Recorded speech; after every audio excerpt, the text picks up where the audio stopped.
70,000 ایسے لوگ ہوں گے جنہیں بغیر حساب کتاب کے اللہ تعالیٰ جنت الفردوس عطا کرے گا، لیکن وہ جنت میں نہیں جائیں گے، وہ رک جائیں گے، وہ ٹھہر جائیں گے۔ حدیث پاک ہے، اور وہ کون ہے؟ اللہ کے ولی۔ وہ جائیں گے نہیں، وہ کہیں گے اللہ ہم کیسے چلے جائیں؟ تو دروازے پہ جا کے رک جائیں گے۔ ایک حدیث پاک میں تو حضرت اویس کرنی کے بارے میں آیا تو اللہ تعالیٰ فرمائے گا اویس جنت میں چلے جاؤ، تو دروازے پہ جا کے کھڑے ہو جائیں گے، جنت کے دروازے پہ جائیں گے نہیں، اور ان کو روک دیا جائے گا، وہ کہیں گے اللہ مجھے کیوں روکا ہے؟ تو جواب ملے گا کہ اویس پلٹ کر دیکھو، اور جہاں جہاں تمہاری انگلی پھرے، جتنی جگہ آپ کی انگلی پھرے اتنوں کو جنت میں لے کر چلے جاؤ۔ سبحان اللہ۔ اب یہ اللہ کے ولیوں کی شان ہے، شان پہلے تھوڑا شان دیکھ لیں، پھر اس کے بعد غریب نواز یہ سوانے پہ یہ شان۔ تو اب ہم نے قرآن پاک سے تو سمجھ لیا کہ اللہ کے ولیوں کا مقام کتنا اونچا ہے، اللہ کے ولیوں کو نہ کوئی خوف ہے نہ وہ غمگین ہوتے ہیں۔ اب ذرا حدیث مبارکہ سے بھی پوچھ لیں، لوگ قرآن پڑھتے ہیں، قرآن ان کے حلق سے نیچے نہیں اترتا، اور یہ بھی بات سمجھ لیں کہ کوئی ولی قرآن پڑھ کے نہیں ہو جاتا، کہ کوئی بولے میں ولی بن جاؤں، میں تو بس اتنا پڑھ لوں گی اور اتنا کر لوں گا اور میں اتنی عبادت کر لوں گا اور ایسا کر لوں گا اور ولی بن جاؤں گا۔ ولی جو ہوتا ہے نا وہ مدرسہ ہوتا ہے۔ یوں تو ہر مومن اللہ کا ولی ہے۔ اللہ تعالیٰ نے فرمایا میں انہیں ظلمت سے نکال کے نور میں لے آتا ہوں ایمان والوں کو۔ تو یہ ولایت عام ہے یہ، لیکن ولایت خاص جو ہوتی ہے نا، ولایت خاص تو سب کو نصیب نہیں ہوتی۔ اللہ جسے چنتا ہے، اللہ جسے چنتا ہے وہ ولی بنتا ہے، وہ ولی ہوتا ہے، اور چنا ہوا ماں کے پیٹ سے پیدا ہوتا ہے۔ پھر یہ بات الگ ہے کہ کسی کسی کو اللہ تعالیٰ اچانک میں چن لیتا ہے، لیکن پہلے وہ را مٹیریل جو ہوتا ہے نا، دیکھیے را مٹیریل جو ہوگا نا، لیکن ہیرا تو ہیرا ہی ہوتا ہے۔ پہلے جب وہ کوئلے میں سے نکلتا ہے نا تب وہ روشنی نہیں دیتا، ہیرا ہوتا ہے، لیکن اوریجنل فارم میں وہ کیا ہے؟ ہیرا ہے۔ اب اگر اس میں سے کوئلہ نکالنا اور خوب تراش رہے بولے اس کو، ہیرا چھوڑو، ہیرے کے پاس ہی تو کوئلہ بھی تھا، کوئلے میں سے تو ہیرا نکلا تھا، تو بولے اس کو خوب تراشے کوئلے کو، یا کوئی پتھر کا ٹکڑا پکڑ لیے اور اس کو تراشے تو کہ ہیرا بنتا ہے کیا؟ وہ نہیں بنتا ہے۔ لیکن ہیرا پہلے پتھر جیسا ہی دکھتا ہے، لیکن پھر اس کو تراشا جاتا ہے، لیکن اوریجنل وہ ہیرا ہوتا ہے۔ ویسے ہی ماں کے پیٹ سے وہ ولی ہوتا ہے، پھر اس کو قرآن حفظ کرایا جاتا ہے اللہ کی جانب سے، پھر اس کو فقہ ہوتی ہے، قرآن پاک کی علم نہ ہو، اور جتنا علم ہوتا ہے اس کو کیا کیا جاتا ہے اللہ کی جانب سے، پھر خود اس کا دل ہوتا ہے، اس کو اس راہ پہ ڈالا جاتا ہے، سلوک کی راہ پہ، اور اس پہ پھر وہ قرآن بھی حفظ کرتا ہے اور حدیث پاک کو بھی اچھی طریقے سے حفظ کرتا ہے، اور اس کو اللہ تعالیٰ حفظ کرا بھی دیتا ہے۔ تو پہلے صحیح میں وہ را مٹیریل جو ہوتا ہے نا، اگر وہ نہیں ہوگا تو پھر کتنا بھی کرا دے تو وہ ولی نہیں بن جاتا۔ ایرا گرا کوئی بھی اگر کہیں بھی پیدا ہوا ہے کیسا بھی ہے، اور اس کو کوئی اس میں ہے ہی نہیں کوئی اچھا ہی ہے، پھر وہ بول رہا ہے کہ نہیں وہ اس کو جھڑک رہا ہے، اس کو جھڑک رہا ہے، بولے قرآن تو میں بہت پڑھ رہا ہوں اور قرآن کے بہت مطلب بھی نکال رہا ہوں بڑے بڑے، اور قرآن کے مطلب نکالنے کے لیے آج کل کلاسز چل رہی ہیں، ہم نئے مطلب نکال رہے بولتے ہیں۔ اللہ نئے مطلب کون سے نکال رہے؟ قرآن کا مطلب تو جب سے قرآن نازل ہوا نا، مطلب اس کا وہی ہے، اور قرآن نہایت آسان ہے۔ اللہ تعالیٰ نے قرآن کو نہایت آسان بنایا ہے، اور سیکھنا ضروری ہے۔ قرآن کو تجوید سے پڑھو، مخرج کے ساتھ پڑھو، اور اچھی طریقے سے اس کو سیکھو، ٹھہر کے ترتیب کے ساتھ قرآن پاک کی تلاوت کرو، قرآن کے ایک ایک لفظ کا مطلب سمجھو اور اس پہ عمل کرنے کی کوشش کرو، یہ مسلمان کا کام ہے۔ لیکن اس کو مطلب سمجھنے کے بعد عمل نہیں کرو، اور اس کو نئے اپنے مطابق اس کے میننگس نکالتے رہو، اپنے مطلب کو سمجھ لو، دوسرے مطلب کو پھر الگ کر دو، یہ بہت حرام ہے، غلط گناہ ہے، بہت بڑا کام گناہ کا۔ قرآن پاک تو بندوں کے لیے ہدایت ہے، روشن دلیل ہے، اللہ تعالیٰ کی روشن کتاب۔ تو قرآن پاک کو اچھی طریقے سے حفظ بھی اللہ تعالیٰ۔ پھر ہم ہیرے کی مثال دے رہے تھے، ہیرے کو نکالنے کے بعد پھر اس کو کیا کیا جاتا؟ تراشا جاتا ہے، تو ہیرا تو پہلے سے ہیرا تھا، تب تراشے تو وہ چمک رہا ہے، کرنیں نکل رہی ہیں اس میں سے، روشنی نکل رہی ہے۔ سونا کیا ہوتا ہے؟ سونا مٹی تو دکھتا ہے، جب پھر اس کو آگ میں تپایا جاتا ہے اور اس کو اچھی طریقے سے کئی مرحلوں سے اس کو گزارا جاتا ہے، تب جا کے پھر وہ چمکتا ہے، وہ کندن بنتا ہے، وہ سونا بن جاتا ہے پھر وہ۔ تو بات سمجھ میں آئی؟ پہلے اس کو ضروری ہے وہ بنا رہنا۔ اللہ تعالیٰ ولی پیدا کرتا ہے، ولی اپنے آپ کو ولایت خاصہ اپنے آپ ہر کسی کو نہیں مل جاتی۔ کوئی بولے اپنے آپ میں بھی تو ولی ہوں، ان کی ادب کرنے کی مجھ کو کیا ضرورت ہے؟ اللہ نے فرما دیا اٹینشن ہو جاؤ، میری ولی کی بارگاہ سے جب گزرو نا تو اپنے دلوں کو بغض اور حسد سے بچا لو، روک لو، غلط بے ادبی کرنے سے بچ جاؤ، ان کی بارگاہ کے سامنے سے گزرو تو با ادب گزرو، کیونکہ اللہ نے اس میں سیگا خبردار کا لگایا ہے۔ سرکار غوث اعظم کے بارگاہ میں آپ کے ظاہری زمانے میں آپ ان میں حجرے میں تھے اور دو ابدال وہاں کسی دوسرے شہر سے اڑتے ہوئے کہیں اپنی منزل پہ جاتے۔ ابدالوں کو اللہ تعالیٰ وہ طاقت دیتا کہ ان کو کہیں بس کار کی ضرورت نہیں ہوتی، پلین کی ضرورت نہیں ہوتی، وہ اڑتے ہیں اور اب ادھر سوچتے دوسرے پل میں ادھر پہنچ جاتے۔ اب وہ دو ابدال اڑتے ہوئے نکلے تھے تو سرکار غوث اعظم کا شہر بغداد شریف آ گیا۔ بغداد شریف کے اوپر سے جیسے گزرنے لگے آپ کے حجرے پہ سے تو ایک ادب سے سائیڈ ہو کر نکلا کہ نہیں، یہ بڑے اللہ کے ولی کا دربار ہے، یہاں سے ادب سے سائیڈ سے ہوتے جائے۔ اور جو دوسرا تھا اس کے دل میں انا کی شیطانی ہے، ایک لمحے میں تو سب کچھ ختم ہو جاتا ہے۔ انا نہیں آنا چاہیے، انا شیطان نے انا کی تھی اس لیے اکھڑ گیا۔ اس کے ذہن میں آیا میں بھی تو ابدال ہوں، میں بھی تو اللہ کے قریب ہوں، میں بھی تو اڑتا ہوں، مجھے کیا ضرورت ہے سائیڈ سے اڑنے کی؟ وہ اوپر سے اڑا، اوپر سے اڑا اور کیا ہوا؟ اللہ کے ولی کی سیکورٹی کون ہوتی ہے معلوم؟ اللہ کے ولی کی سیکورٹی خود اللہ ہے۔ حدیث پاک میں کہ ہم اللہ نے فرشتوں کا نہیں فرمایا، اب اس کو آگے ہم اور کلیئر کریں گے۔ وہ پٹک دیا گیا، جو انا میں آیا تھا نا وہ تو اچھا دوسرا ادب میں سیف چلے گیا، لیکن جو تھا وہ پٹک دیا گیا۔ آپ کے صحن میں ہڈیاں ٹوٹ گئی تھی، پڑا ہوا تھا، کرا رہا تھا۔ آپ سے ملنے کے لیے کوئی دوسرے بزرگ غوث اعظم کے پاس ملنے آئے، دیکھا کہ ایک صحن میں ہڈیاں ٹوٹا ہوا کرا رہا ہے ایک شخص، تو پوچھا یا غوث اعظم آپ کے صحن میں کون پڑا ہے؟ تو میرے غوث پاک ارشاد فرماتے ہیں وہ ادب نہیں جانتا۔ ہم نے بھی پٹکا اسے۔ اللہ کا ولی سزا نہیں ملتا، سزا اللہ کی جانب سے ملتی۔ اللہ کا ولی تو وہ تو دل میں فیل بھی ہوتا ہے، تکلیف بھی ہوتی ہے، کیوں اس کو ایسا ہو گیا؟ میں نے تو اس کو کچھ نہیں برا تھا، لیکن اس کو سزا کیوں ملی؟ تو پتہ لگتا ہے سیکورٹی جو ہوتی ہے ولی کو، کہ جیسے دیکھا ہوگا نا چیف گیسٹ کہیں کا کسی کا کوئی پرائم منسٹر آ رہے ہیں، چیف منسٹر آ رہے ہیں، تو اس میں بلیک کیٹ کمانڈوز ہوتے ہیں، ان کے پاس میں AK-47 ہوتی ہے، مشین گن ہوتی ہے ان کے پاس میں، اور وہ سائیڈ میں چلتے ہیں۔ وہ جو چیف گیسٹ ہوتا ہے وہ چیف ہوتا ہے، وہ تو نہیں بولتا نا کہ وہ مجھ کو غلط دیکھ رہی ہے، وہ مجھے حملہ کرنے والا ہے۔ جیسے ہی وہ سیکورٹی والے دیکھتے ہیں کہ یہ کچھ تو بھی حملہ ہونے والا ہے، وہ فوراً ڈھانڈا فائر کر دیتے ہیں۔ وہ مثال ہے۔ اب کیا ہوا؟ اب ہم حدیث پاک دیکھ رہے ہیں کہ انہیں نور کے، اب وہ وہاں پہ بھی بے فکر ہے، حشر کے دن بھی بے فکر ہے، نور کے ممبروں پہ بیٹھے ہوئے ہیں۔ اب ایک اور حدیث پاک متفق علیہ حدیث مبارکہ ہے، یہ ایسی حدیث ہے جو صحیح بخاری میں بھی ہے اور صحیح مسلم میں بھی ہے، اور اس کو کوئی 73 فرقے میں سے کوئی اس کو رد نہیں کر سکتا۔ اس حدیث کو کوئی یہ نہیں بول سکتا کہ کمزور ہے اور ضعیف ہے اور ایسا اور ویسا ہے، کوئی بول ہی نہیں سکتا۔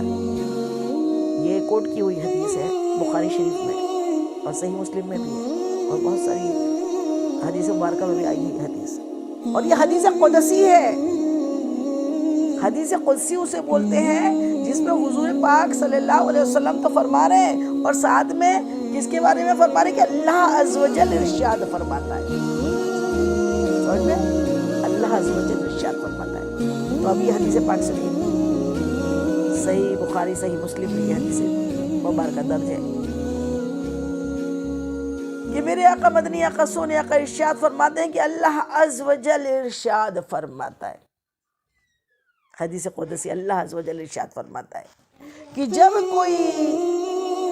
کوئی میرا بندہ، اللہ تعالیٰ فرما رہا ہے، جب کوئی میرا بندہ فرضوں کے ساتھ ساتھ نفلوں کی کثرت کرتا ہے،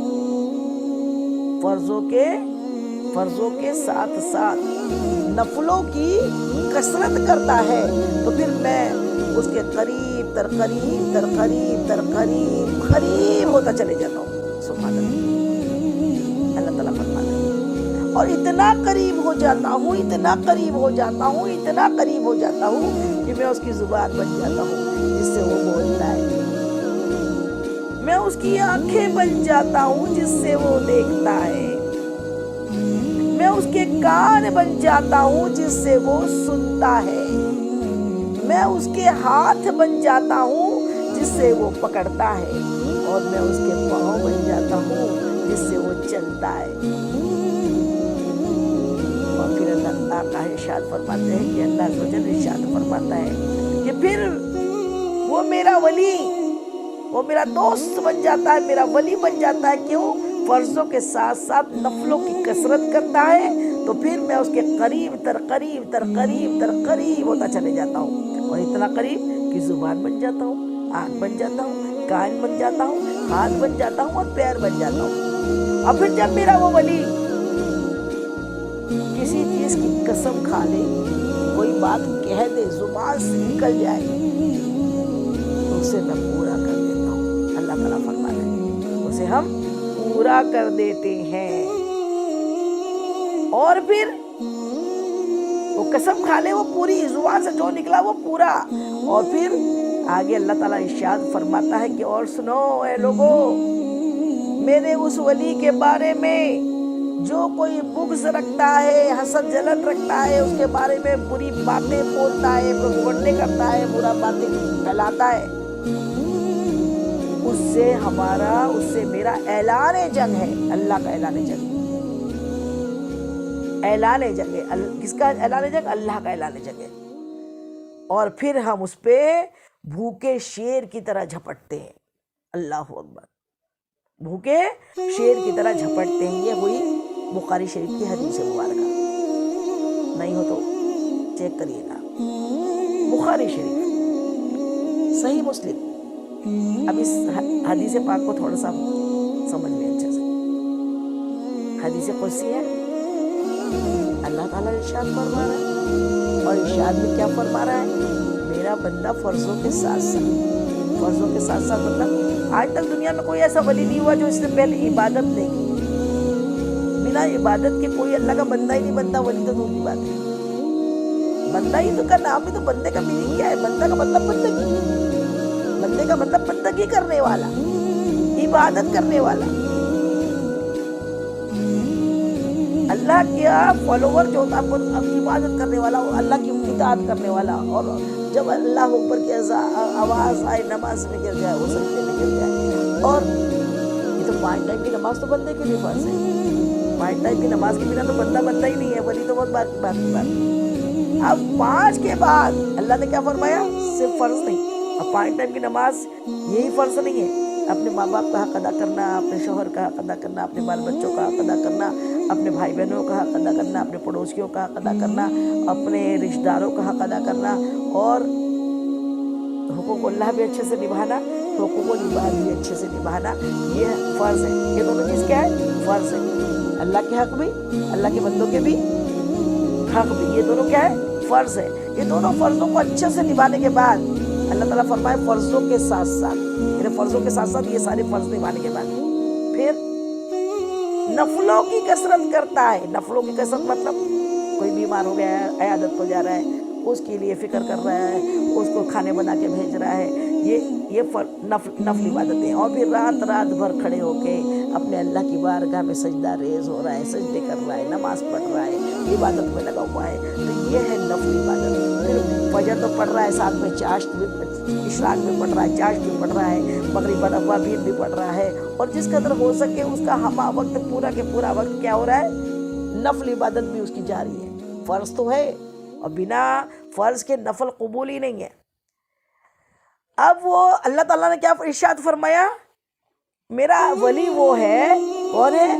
جو فرضوں کے ساتھ ساتھ نفلوں کی کثرت کرتا ہے، نفلوں کی زیادتی کرتا ہے، نفل عبادت بہت زیادہ کرتا ہے، نفل اللہ کو راضی کرنے کے کام کرتے رہتا ہے، تو پھر وہ میرے کیا ہو جاتا ہے؟ اللہ تعالیٰ فرما رہا ہے وہ ہمارے قریب تر قریب تر قریب تر قریب ہوتا چلے جاتا ہے۔ کتنا قریب ہوتا ہے؟ اللہ اپنا قریب فرما رہا ہے۔ دوست تو کم سے کم دور ہی رہتا ہے، یہ والا دوست نہیں ہے، بس یوں تو ہر مومن دوست ہے اللہ کا، لیکن یہ خاص ولایت خاصہ جو ہے نا، اس میں سوچیے آپ، امیجنیشن کیجیے۔ ابھی یہ پوائنٹ میرے ذہن میں آیا کہ اللہ تعالیٰ فرمایا میرے قریب تر قریب ہوتا ہے، اتنا قریب ہو جاتا ہے اللہ کی، اللہ اس کو اتنے قریب کر لیتا ہے، بالکل اتنا قریب ہو جاتا ہے کہ پھر اللہ فرما رہا ہے میں اس کی زبان بن جاتا ہوں۔ اب اس سے بات یہ سمجھ لیجئے کہ سمجھنے والے اس میں کیا بولیں گے، ورڈی ترجمہ جو سمجھتے ہیں وہ تو اس میں پھر نکال دیتے ہیں، اللہ تعالیٰ کا کوئی جسم ہے کیا؟ اللہ کوئی زبان ہے کیا؟ اللہ کی کوئی آنکھ ہے کیا؟ ارے بخاری شریف کی حدیث مبارکہ ہے، تو اب اس کو سمجھا دیں ہم آپ کو کہ سمجھنے کا مجھ گنہگار کی کیا اوقات ہے، لیکن اللہ تعالیٰ کلمۃ الحق میری زبان میں جاری کرے۔ زبان اللہ نور السماوات و ما فی الارض، اللہ تو ایک نور ہے زمین و آسمان کا، اللہ جسم سے پاک ہے، اللہ زبان سے، آنکھ سے، کان سے، ہاتھ سے، پیر سے، یہ جسم سے اللہ تعالیٰ پاک ہے۔ کون ہے؟ اللہ نور ہے، اللہ کیا ہے؟ ایک نور ہے، اور اللہ تو وہ نور ہے جو اتنے جسموں کو اللہ تعالیٰ نے، خالق اللہ ہی ہے، سارے جسم بنانے کا خالق کون ہے؟ یہ آنکھ دینے والا خالق کون ہے؟ اللہ زبان دینے والا خالق کون ہے؟ اللہ کان دینے والا، یہ جسم دینے والا، یہ سانسیں دینے والا، یہ ساری قدرت کو چلانے والا خالق و مالک اللہ عز و جل اکیلا تنہا واحد ہے۔ وہ جسم سے پاک ہے، وہ جسم سے پاک ہے، عرش مولا پہ ہے، اور ہمارے شہر سے بھی قریب پاک ہے، لیکن ہم جیسے ناکاراؤں کو سمجھانے کے لیے اللہ تعالیٰ نے اپنے ولی کی عظمت بیان کرنے کے لیے اللہ تعالیٰ نے فرمایا میرے ولی کو ایسا ویسا مت سمجھ لینا، اپنے جیسا مت سمجھ لینا، خبردار ہو جانا، اس کی شان میں گستاخیاں نہ کرنا، یہ بات سمجھ لینا اس کی زبان، میں اس کی اتنے قریب ہوں، میں اتنے قریب ہوں کہ میں اس کی زبان بن جاتا ہوں۔ زبان اللہ تو نور ہے، لیکن زبان کیسے بن جاتا ہے؟ کہ میرے خواجہ سب جانتے، سب نے سنا ہے، وہ تو ہندر ولی ہے، سلطان ہند ہے، آپ کے بارے کی آپ کی پوری سٹوری، آپ کی سوانح حیات تو ہمارے یہاں کے بچے کو بھی یاد ہے الحمدللہ۔ کیا کہا؟ جب میرے خواجہ ہندوستان تشریف لائے اور جب ایک جگہ آپ نے قیام کیا، آپ کے ساتھ آپ کے 40 مریدین تھے، اس میں قطب الدین بختیار خاکی رحمۃ اللہ علیہ بھی آپ کے ساتھ میں آئے ہوئے تھے ایران سے، یہ جو مہرولی شریف میں نا دلی میں، وہ بھی آپ کے ساتھ تھے، 40 مریدین آپ کے ساتھ میں تھے، اور جب ہندوستان میں داخل ہوئے، اجمیر شریف جب پہنچے نا، تو کیا ہوا؟ سب کو معلوم ہوگا کہ آپ راجہ کا کے اونٹ جہاں بیٹھتے تھے وہاں جا کے اس ٹائم اونٹ چرنے گئے تھے، تو یہ لوگ سب کے سب وہاں پر خواجہ کی کرامت دکھانی تھی، سب کے سب اپنے مریدین کے ساتھ میں میرے خواجہ نے وہیں قیام کیا، بیٹھ گئے جہاں اونٹ بیٹھا کرتے تھے، وہیں آرام کرنے لگے، بیٹھے سستانے کے لیے۔ تو ادھر سے راجہ کے سپاہی آئے، اور انہوں نے جب ان درویشوں کو دیکھا، میرے خواجہ کو دیکھا، ان کے مریدوں کو دیکھا، تو کیا کہتے ہیں؟ وہ یہاں تو کفر تھا، چاروں طرف کفر کے اندھیارے تھے، کفر تھا، وہاں مسلمانوں کی کہاں کوئی عزت تھی؟ انہوں نے یہ سمجھے کون آیا ہے، یہ کون فقیر ہے، اور فقیر کے 40 لوگ یہاں پر ہیں، کون ہے؟